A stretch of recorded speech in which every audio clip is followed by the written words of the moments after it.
want to talk to you about this, our brain.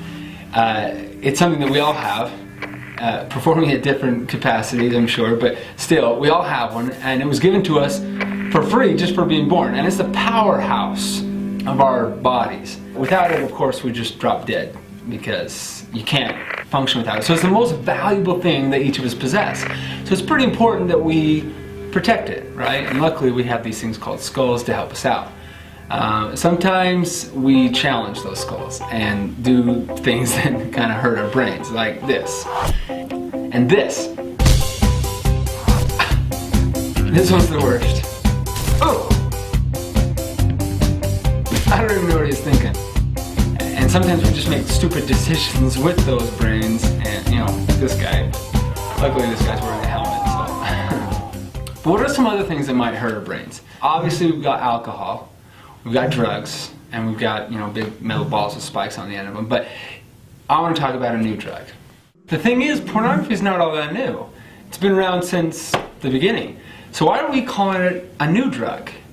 Well, that's because scientists are just now, over the last decade, beginning to understand what pornography really does, how it affects our brains, and psychologists are understanding how it affects our behaviors, and sociologists, our society.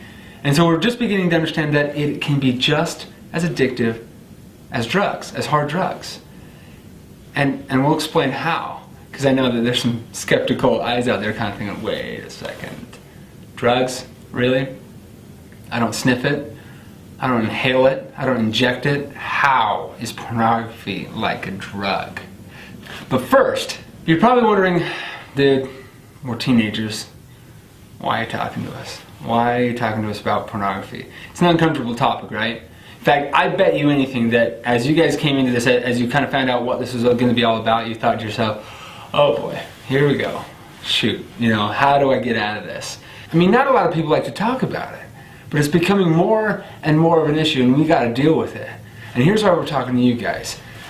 The largest group of internet porn users is youth, ages 12 to 17. You guys. 90% of the people watching this video right now fit into that group. Do you know what the average age of exposure is for pornography? 11 years old. 11!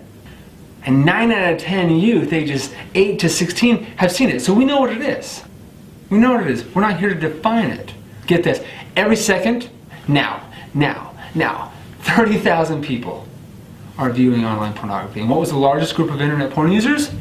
12 to 17. So you see how a lot of those are there. And girls, watching this right now, listen up. A lot of you tune out for topics like this. You can think, okay, it's a guy's issue. It's not my issue. Recent statistics show that 30% of addicts are women. That number has skyrocketed over the last decade, and it's growing. So current research is showing that pornography is a drug, and that it can lead to addiction. But some of you are looking out there going like, well, how? It doesn't make any sense. How? Again, I don't sniff it, I don't smoke it. Well, how? Let me show you. Pornography goes in through the eyes, in through the iris, and triggers a release of chemicals in your brain. Chemicals like dopamine, serotonin, epinephrine, oxytocin. Now this isn't a science class, but you may have heard of some of those. Now these are natural chemicals that your body produces. These chemicals are needed. When you do drugs, hard drugs, or look at pornographic material, your brain is overloaded with these chemicals. After you keep looking at porn, your brain gets used to those high amounts and builds up a tolerance. Those same images that once gave you a rush don't have the same effect anymore. In order to get that same rush, it not only takes more of it, but it also takes a more hardcore version of it.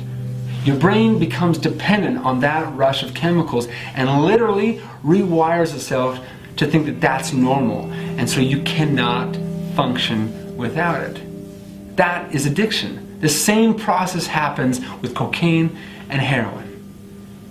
They can't stop.